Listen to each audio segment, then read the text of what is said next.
Hello friends, welcome to another video of stock market. आज हम discuss करने वाले हैं सेल यानी स्टील अथॉरिटी इंडिया लिमिटेड के बारे में। सारे स्टील सेक्टर में आज हमने जबरदस्त सेल ऑफ देखा क्योंकि बहुत बड़े दिग्गज ब्रोकिंग हाउस ने JSW steel, Tata steel, JSPL के ऊपर अपने टारगेट को रिवाइज किया है। जेएसडब्ल्यू स्टील के टारगेट तो 600 तक के उन्होंने दिए हैं, यानी प्रेजेंट प्राइस से ऑलमोस्ट 15% नीचे। सो इसका इंपैक्ट सारे स्टील सेक्टर के काउंटर पे पड़ा है। ऑल्दो एल्यूमिनियम स्टॉक्स में अच्छा खासा रुझान हमने देखा है। नैल्को ने तो अच्छा रिटर्न दिया है, 100 के ऊपर 112 तक का रिटर्न आज दिया है।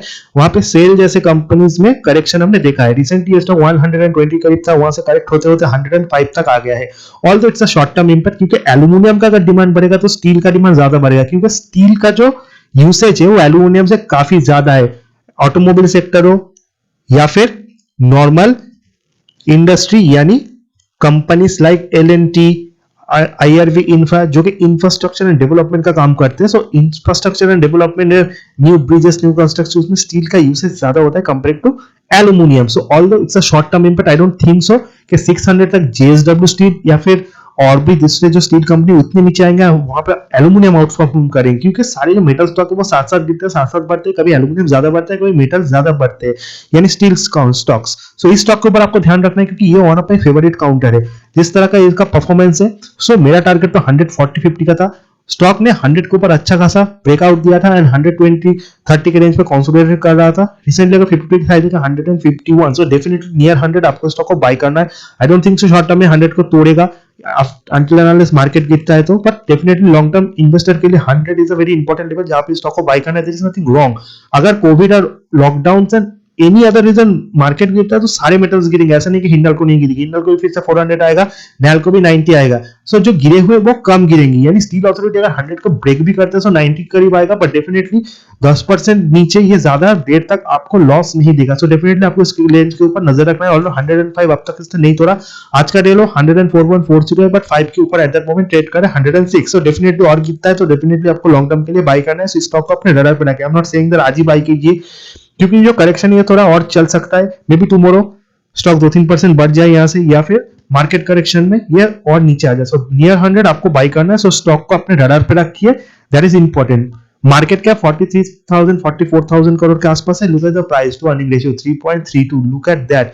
अनदर कंपनी लाइक एनएमडीसी का प्राइस टू अर्निंग भी ऐसा है, बट एनएमडीसी में बहुत सारे प्रॉब्लम के कारण government stake selling, offer for sale, इस रीजन से ये स्टॉक ऊपर की तरफ नहीं जा रहा, बट सेल में ऐसा कोई प्रॉब्लम नहीं है। One of the best steel company in India, there is no doubt on that. जो रेलवेज को भी बहुत सारा मटेरियल सप्लाई करते हैं, रेलवे अगर आने वाले टाइम में अपने इंफ्रास्ट्रक्चर को डेवलप करते हैं, सो डेफिनेटली डिमांड बढ़ेगा एंड सेल भी बढ़ेगा। So that is something is all about I am trying to say. 52 55 at that moment 105 बहुत बढ़ गया था, ऊपर से स्टॉक इतना करेक्ट हो चुका है। So definitely it's a buying opportunity for you, don't miss it. अगर हम स्टॉक के टेक्निकल्स को देखें, टेक्निकल में सबसे इंपॉर्टेंट है RSI EMF. All the stock ऊपर से करेक्ट हुआ है, यानी relative tendency money flow index, जो शॉर्ट टर्म के स्टॉक के मूवमेंट को बताता है, वहां पे स्टॉक ओवरबॉट तो नहीं हुआ। इसका स्कोर है 48.8 एंड 48.5, यानी RSI 5 stock overbought and oversold zone के बीच में, यानी स्टॉक किसी भी तरह मूवमेंट दे सकता है, बट इतना करेक्शन के बाद आई थिंक ये ऊपर की तरफ का मूवमेंट ज्यादा देगा। So we are near 100, it's a buying zone. One year का नेगेटिव 3.77 है, आज ही 104.4 इसका लो है। 1 मंथ का लो भी आज ही टच किया है स्टॉक ने। 3 मंथ का लो 99 है। As I said 99 is a very important 100 important zone, and अगर 3 मंथ का हाई देखोगे 130, यानी 99 टच करने के बाद ये 130 तक गया था। सो यहाँ पे 100 टच करने के बाद 120 तक तो स्टॉक जा ही सकता है, इसमें कोई दो राय नहीं है। 6 मंथ का लो भी 99 है। हालांकि 1 ईयर का अगर लो देखे 55 है, तो इन दिस पर्टिकुलर टाइम सारे मेटल स्टॉक, सारे स्टील स्टॉक में हमने बहुत करेक्शन देखा था, सो इसने भी उसमें पार्टिसिपेट किया था।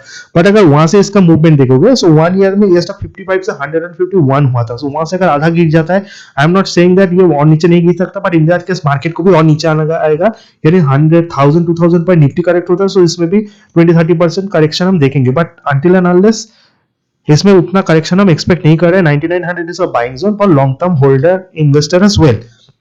नाउ अगर इसका हम 30 50 100 20 सिंपल एक्सप्रेशन मूविंग एवरेज देखें, तो स्टॉक एट दैट मोमेंट सारे simple and expression moving average के नीचे ट्रेड कर रहा है, जो कि एक नेगेटिव इंडिकेशन है, जिस कारण स्टॉक में सेल ऑफ आपने देखा। 200 एक्सप्रेशन मूविंग एवरेज 116, 100 130। तो जब से स्टॉक ने 110 के नीचे स्टार्ट ट्रेड करना शुरू कर दिया है, हमेशा से बेयरिश था, एंड आज तो स्टॉक ने 3-4% करेक्शन भी दिया है, बट 9900 इज अ सपोर्ट, इसको भी आपको ध्यान पे रखना है। सो यहाँ से सपोर्ट लेके फिर से अगर 120 की तरफ ये जाता है, सो डेफिनेटली अपने सारे सिंपल एक्सप्रेशन मूविंग एवरेज के ऊपर चला जाएगा, तब सभी इसको लेके बहुत बुलिश हो जाएंगे। जिस ब्रोकरेज ने टारगेट दिया है उस टारगेट को लोग 2-3 दिन में भूल जाएंगे, क्योंकि JSW one of my best steel stock and JSW still 600 आएगा ऐसा एक्सपेक्ट करना थोड़ा मुश्किल है। हालांकि इसका टारगेट लॉन्ग टर्म के लिए मैंने बहुत ऊपर दिया है, थोड़ा कंसोलिडेट कर सकता है बिटवीन 650 एंड 700, पर जब ब्रेकआउट आएगा JSW स्टिल सबसे अच्छा ब्रेकआउट देगा, देन स्टील अथॉरिटी इंडिया भी उसमें पार्टिसिपेट करेगा। JSPL is always a very volatile stock, there is no doubt on that, and Tata steel तो हमेशा है ही। चार स्टील स्टॉक के ऊपर आपको नजर रखना, but like analyst and like me, मेरा सबसे favourite stock JSW steel authority India, क्योंकि स्टील अथॉरिटी इंडिया बहुत करेक्ट हुआ है, करेक्शन के बाद मुझे हर स्टॉक अट्रैक्टिव लगता है।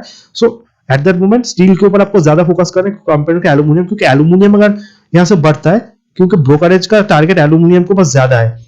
हिंडाल्को में 660 का टारगेट दिया है, जो यहाँ से बहुत ऊपर है। एट दैट मोमेंट ये 600 के 500 600 के लेवल को भी थोड़ा नहीं है, यानी 495 500 के करीब। so यहाँ से 650 का मतलब यहाँ से 30% अपसाइड, वहीं पे अगर 15-20% डाउनसाइड लोग स्टील के ऊपर देखते हैं। सो ऐसा मेरा मानना नहीं है, क्योंकि अगर एल्यूमिनियम का डिमांड बढ़ेगा तो स्टील का भी डिमांड बढ़ेगा, there is no doubt on that. इतना बड़ा डिफरेंस नहीं हो सकता। अगर हम रेजिस्टेंस की बात करें तो प्रेजेंटली जो रेजिस्टेंस है 110 113 115 है। 110 is a psychological resistance, then 115 16 जो है 200 है सिंपल एक्सप्रेशन मूविंग एवरेज का रेजिस्टेंस है। नीचे की तरफ सपोर्ट कहां पे, डेफिनेटली 105 को अगर ये तोड़ता है तो डेफिनेटली 100 तक जाएगा। That is a buying zone for you to buy this particular stock for longer horizon. I think ये आपको अच्छा खासा प्रॉफिट देगा। नॉट ओनली दिस स्टॉक, अगर JSW इन दैट केस भी 600 के करीब आता है, आपको इसको बाय करना है। Avoid Hindalco and NALCO at that moment, क्योंकि ये कंसोलिडेट कर सकते हैं या फिर थोड़ा मार्केट करेक्शन में ज्यादा पार्टिसिपेट करेंगे। और स्टील स्टॉक उतना पार्टिसिपेट नहीं करेंगे, रिकवरी में भी शॉर्ट कवरिंग के कारण इसमें ज्यादा हम बाइंग देखेंगे। इन शॉर्ट टर्म हॉराइजन में 2-3 दिनों में लोग आउटलुक को भूल जाएंगे। और ब्रोकरेज हाउस अगर इन स्टॉक के ऊपर ज्यादा टारगेट इंक्रीज करते हैं तो डेफिनेटली 120-30 कब आ जाएगा आपको पता ही नहीं चलेगा। That is the thing I am trying to say. अगर हम इस स्टॉक के बारे में और इंपॉर्टेंट चीजों को JSW जो number 1 company according to market cap, second आता है टाटा स्टील, थर्ड आता है सेल। हालांकि JSW एंड टाटा स्टील के सेल का मार्केट कैप बहुत कम है, ये जिंदाल स्टील के साथ कंपेयर करता है, बट एट दैट मोमेंट सारे स्टील स्टॉक के प्राइस टू अर्निंग बहुत ही सस्ते हैं। सेल का तो बिलो 5 है 3.4, JSW का 8, टाटा स्टील का 4.5 एंड जिंदाल स्टील का 5.74। So that is something which makes these stocks very attractive, and ROC भी सभी स्टॉक के between 11 to 15 के आसपास है। So चारों स्टॉक में बकेट बाइंग भी कर सकते हो। There is not saying that only एक स्टॉक में बाई करो, क्योंकि जब स्टील स्टॉक में बाई करेंगे सारे स्टॉक साथ साथ बढ़ेंगे। So टाटा स्टील अगर 1000 के करीब आता है, सेल 100 के करीब, JSW 600 के करीब, या फिर जिंदाल से 350 के करीब, that is a buying zone। But why sell? Because 99 से लास्ट 3 महीने में इसने अच्छा सपोर्ट दिया। That is why 99 and 100 is a very bullish zone for me, जहाँ पे आपको इसको बाई करना है। अगर हम इस स्टॉक के बारे में और इंपॉर्टेंट चीजों को देखें तो रिजल्ट जो है बहुत ही अच्छे थे। सितंबर में इसने आउटस्टैंडिंग रिजल्ट दिया, ऑल टाइम हाई 4339 करोड़, जो कि 3897 करोड़ थे। इसको आपको ध्यान पे रखना है। इन दिस पर्टिकुलर क्वार्टर में डिमांड अच्छा है, थोड़ा रिजल्ट खराब हो सकता है, बट ऑलरेडी स्टॉक करेक्ट हो चुका है। So I am not saying that ये बहुत गिरेगा। अगर रिजल्ट बाय चांस इससे अच्छा हो गया, सिमिलर हो गया, तो बहुत अच्छा शॉर्ट कवरिंग भी इसमें मिलेगा। एक स्टॉक 151 से 50 रुपीज करेक्ट हुआ है, और क्या चाहिए आपको बाई करने के लिए। स्टैंडअलोन रिजल्ट भी अच्छे खासे 4304 करोड़ का प्रॉफिट इसने शो किया है। सेल्स भी बहुत बड़े 20,000 से 26,000 करोड़, एक्सपेंसेस बड़ा है, बट ऑपरेटिंग प्रॉफिट में भी हमने अच्छा खासा जंप देखा है। लास्ट अगर शेयर होल्डिंग पैटर्न देखें, हिस्सा PSU company, we all know promoters के पास जो स्टेक है 65%। FI is not that much believe, क्योंकि FI के पास और भी ज्यादा अच्छे विकल्प है, like private companies like JSW, JSPL, Tata steel. से FI is always really bullish in private companies. DI का अच्छा स्टेक है 12% एंड पब्लिक होल्डिंग 17%, जिसमें बड़े रिटेल इन्वेस्टर, छोटे रिटेल इन्वेस्टर शामिल है। सो रिटेल इन्वेस्टर का इतना स्टेक ये दिखाता है कि स्टॉक के ऊपर सभी बुलिश हैं। राकेश झुंझुनवाला का भी 1.76% स्टेक है। इससे ज्यादा आपको क्या चाहिए किसी स्टॉक के ऊपर। So it's a good stock, buy on dips, hold it, आपको अच्छा रिटर्न देगा। वीडियो इन्फॉर्मेटिव अच्छा लगा, चैनल को लाइक सब्सक्राइब शेयर करना मत भूलिए। See you in the next video, till then good bye.